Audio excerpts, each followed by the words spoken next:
Yo, what's up guys? Welcome back to my another mini vlog. তো guys Madaripur শহরে গিয়েছিলাম মূলত এই মিনি রাইস কুকারটা কিনতে। এটা কিন্তু 1.8 সাইজের, আর বাইরে দেখতে পারছো কিন্তু তোমরা রাত্রিবেলায় আমি কিন্তু ভিডিওটা করতেছি এবং গাড়িওয়ালায় কিন্তু এক জায়গায় আমাদের থামায়, কারণ মূলত বাবা অসুস্থ, তার জন্য মা দুধ আনতে গিয়েছিল অন্য একটা বাড়িতে দুধ আনাতে যাওয়ার সময় আমি ভাবলাম এখান থেকে একটা ক্লিপ নিয়ে নিই। তো এখান থেকেও একটা ক্লিপ নিয়ে নিলাম।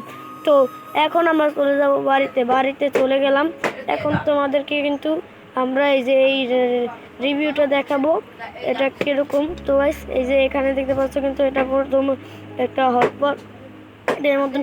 এটা হচ্ছে তোমাদের নিচে ঢাকনাটা নিয়ে নিই খোলার পরে এখন দেখতে পাচ্ছ এই যে এখানে কিন্তু ঢাকনাটা এসে পড়েছে। ঢাকনার উপর রাজার একটা মুকুট, ভিতরে কিন্তু কেবল দিয়ে রেখেছে, আর এটার ভিতরে কিন্তু ডিম রাখা যাবে।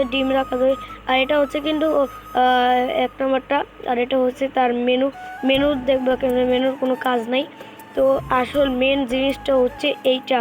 তো এইটার ভিতরে কিন্তু আমাদের সব কিছু গরম করা যায়, সব কিছু রান্না করা যায়। তো এই জন্য কিন্তু আমরা গিয়েছিলাম মাদারীপুর শহরে। তো গাইস আমরা এই মাদারীপুর শহরে এই কারণে গিয়েছিলাম, এবং এই হলটার দাম মাত্র 1300 টাকা, টোটাল মিলে 1300 টাকা, গাড়ি ভাড়া সহ মোট 1500 টাকা।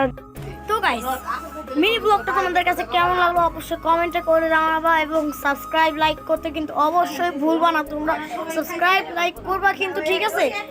সাবস্ক্রাইব লাইক করার পরে চ্যানেলের নোটিফিকেশনটা অল বাটনে ক্লিক করে দিবা, যাতে নতুন ভিডিও আসলে তোমাদের কাছে সর্বপ্রথম চলে যায়, ঠিক আছে? তো ধন্যবাদ।